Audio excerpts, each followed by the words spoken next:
Let's talk about everything that has come up this morning with Republican Congresswoman Marsha Blackburn from Tennessee. She's also the vice chair of the Trump transition team. Good morning, Congresswoman. Good morning. So let's talk about first this vote last night of Republicans behind closed doors to effectively kill the Office of Congressional Ethics. Were you part of that vote?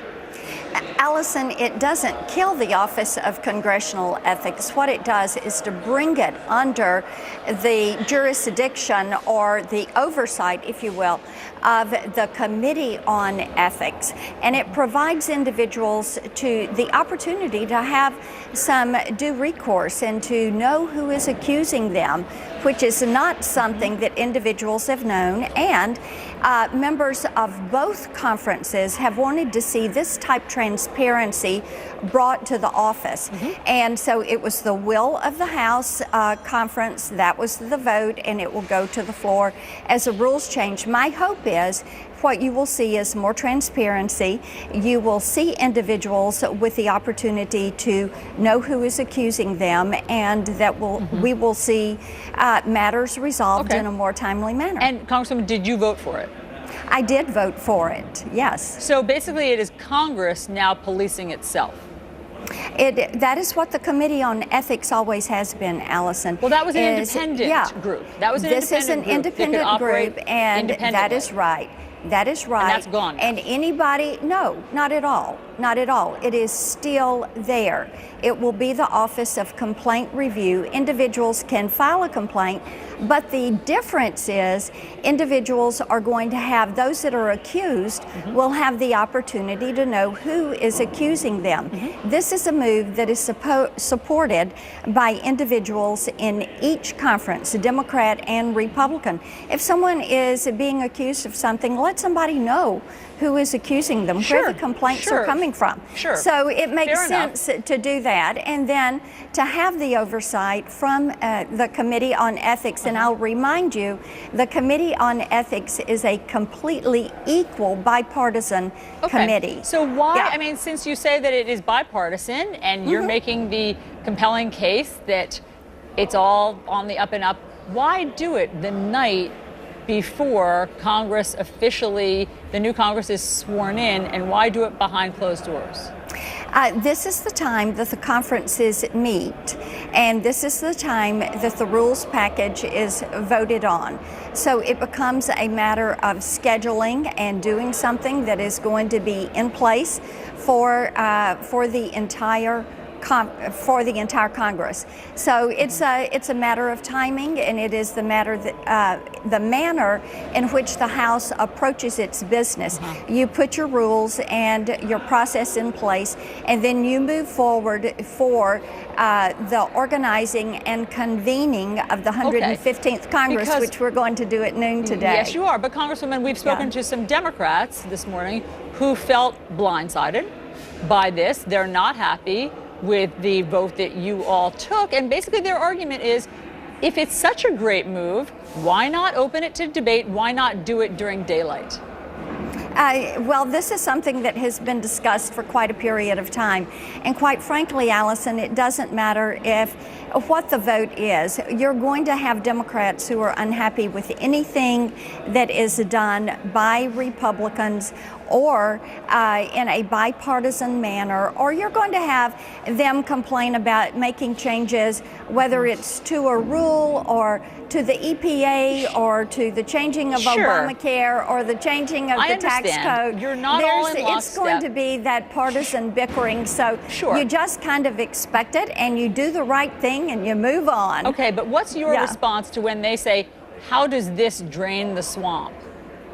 What it will do is provide more transparency. Anytime you can provide more accountability and more transparency to any process that is in place, then you're going to take another step toward draining the swamp. And I am all for draining the swamp. I think that anyone who knows me knows that. I've spent much of my career working on reducing the size, the scope, and the cost of the federal government, and in its place putting accountability and transparency. And so you understand, as a champion of transparency, why a vote that happens with only Republicans at night behind closed doors gives the impression of something sneaky happening. Most people would say 5 o'clock in the afternoon is not at night, but you know, we could discuss that. It does start getting dark outside. Well, you know, but I've got to tell you, right? Behind closed doors, not open for debate. That's right. It sounds as though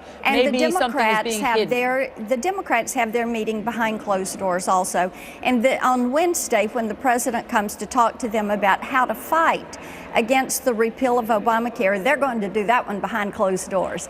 And, you know, it is, the conferences meet together in a room, and that is where they have their conference meetings. And each conference does that, and it is bipartisan and it is bicameral. Okay, let's talk about Obamacare as you've raised. Sure. So I know that one of your first priorities is to repeal and replace Obamacare. What is your plan for what to do with the 20 to 30 million people who would likely lose their insurance if it were repealed? Well, first of all, we have to realize that 7 million Americans lost their health insurance because of Obamacare. And when you talk about disruption in the healthcare marketplace, Obamacare was the disruption. So to execute a pathway to a repeal so that you are phasing out the current system and phasing in a more patient-centered system is the right thing to do. Now, if you want to know the provisions that we're going to put in place, your viewers can go to my website, blackburn.house.gov. They can look at the bills that we have brought forward that are patient-centered. One of those I will highlight with you is what I covered in February 2010 at the Blair House Healthcare Summit. Yeah. And it is a cross-state line purchase of health insurance. Okay, but are you saying, Congresswoman, that there will be no disruption for the 30 million people who, for some of them, the millions of people, who would lose it if it were repealed? Are you saying there will be no disruption? Allison, there are a total, I think right now, of 9 million that are in the individual marketplace. I think what you're going to see for those, you're talking about individuals still that are in the uninsured market. And will they lose their coverage? They're uninsured. You have many that are still uninsured. Our goal, and this is what we're working toward, is to preserve or to restore access to affordable health care. What has happened through the lead up to the Obamacare process and Obamacare was health care has become unaffordable. Right, now, I remember that was the impetus. Let's go back. Yes, right. Let's but go now back people and are look at covered by Obamacare. I mean, now they are covered. In fact, there's been a run on it. So but not everybody understood, is covered. But for the people who are covered, if you repeal it, what happens? Well, but here, what you have to do is look at the fact that you had two tracks that you could travel to reforming the nation's health insurance and healthcare access system. One was government control. Right. That's what Obamacare was. The other are the provisions that we offered, again, back before Obamacare, that were patient-centered and free market-oriented. Okay. The administration chose the government control path. Right. What have we learned about that? Sure. We have learned that it is too expensive to afford, and from those that are in the Obamacare marketplace, they tell us it's too expensive to use because the insurance costs too much, the deductibles are too high. Sure, it has its problems. Yes, it certainly has its problems. You're exactly right. Yeah. So we're out of time. I will look forward to hearing what the plan is to cover the millions of people who are currently covered. Absolutely. Congresswoman. Let's talk again. Let's Have a great do that. day. Thank you very much, Congresswoman. Bye-bye. Chris. So